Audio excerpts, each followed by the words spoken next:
ఒక direct question, పిచ్చి పట్టిందా మీ అందరికీ? ఇద్దరు మనుషులు కలిసి ఉండటం అంత ఈజీ అనుకుంటున్నారా మీరు? లవ్ అంటే ఎప్పుడు హ్యాపీనెస్ మాత్రం ఇచ్చేది అనుకుంటున్నారా? ఎవరు నేర్పించారు ఇవన్నీ? ఇది కష్టంగా ఉంది, అది కష్టంగా ఉంది, ఏది కష్టంగా లేదు. కాదు, కష్టం ఎందులో లేదు చెప్పండి.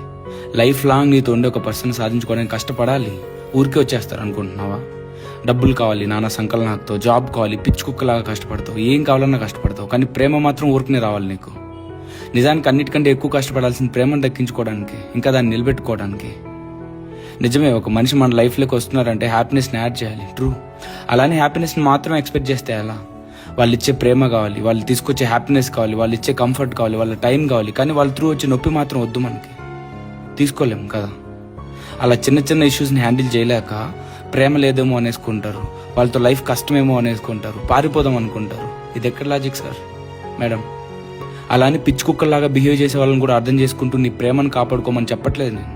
అది బ్యాడ్ మూమెంటా లేదా ఆ మనిషే బ్యాడా అనేది తెలియాలి కదా నీకు. మీరు క్లియర్గా ఆలోచిస్తే, మీరు ఒక మనిషిని ప్రేమిస్తే ఆల్మోస్ట్ మీ టైం మొత్తం వాళ్ళతో స్పెండ్ చేస్తారు. మరి అంత టైం స్పెండ్ చేస్తున్నప్పుడు ఎక్కడో చోట ఏదో ఒక విషయంలో ఇష్యూస్ రాకుండా ఎలా ఉంటాయనుకుంటున్నారు? వస్తాయి, అన్నీ వస్తాయి. మధ్యలో చిన్న చిన్న గొడవలు, ఒకరినొకరు డిస్రెస్పెక్ట్ చేసుకోవడం, మిస్కమ్యూనికేషన్స్, ఆక్వర్డ్ సిచ్యువేషన్స్, ఇంక ఇది సెట్ అవ్వదు వదిలేద్దాం అనుకున్న మూమెంట్స్, కనీసం మాట్లాడుకోవడానికి కూడా కంఫర్ట్ దొరకని రోజులు అన్నీ వస్తాయి. ఇవన్నీ ఏం వద్దు మనకి, ప్రేమ మాత్రం కావాలి, అంతే కదా.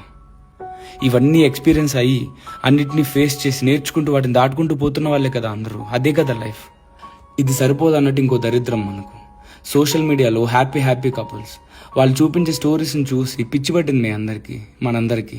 ఒక రీల్ చూసి మా వాడు ఎందుకు ఇలా లేడు, లేదా నా పిల్ల ఎందుకు ఇలా లేదని కంపేర్ చేసుకుంటున్నారు, డిసప్పాయింట్ అవుతున్నారు, రాంగ్ ఎక్స్పెక్టేషన్ పెట్టుకుంటున్నారు తప్ప మీ ఓడు నీ కోసం ఏం చేస్తున్నాడు, నీ పిల్ల నీ కోసం ఎంత చేస్తుంది ఆలోచించట్లేదు మీరు. They only share good moments అండి. మూసేసిన తలుపుల వెనక ఏం జరుగుతుంది ఎవరికి తెలుసు? నీ లైఫ్ ఏంటి, నీ పార్ట్నర్ లైఫ్ ఏంటి, మీ సిచ్యువేషన్స్ ఏంటి, ఇది కదా మీరు కన్సిడర్ చేయాల్సింది. చదువుకున్నారు కదా అందరూ, చదువుకున్నాం కదా మనం. పక్కోటి స్టోరీ లాగా మీ స్టోరీ కూడా ఉండాలనుకుంటే మీకంటూ స్టోరీ ఉండి ఏంటి లాభం? నాకు చాలా చెప్పాలని ఉంది కానీ చిరాకు వస్తుందండి. అసలు ఇన్స్పైర్ అవుతున్నామా, ఇన్ఫ్లుయెన్స్ అవుతున్నామా, లేదా మ్యానిపులేట్ అవుతున్నామా, అసలు ఏం జరుగుతుందని మినిమం ఐడియా లేకుండా పెంట చేసుకునే వాళ్ళని చూస్తుంటే జాలి, బాధ, కోపం, చిరాకు, భయం అన్నీ వచ్చేస్తున్నాయి నాకు. నన్ను అడిగితే ప్రేమ కూడా కొన్ని కనీస అవసరాలు ఉంటాయి.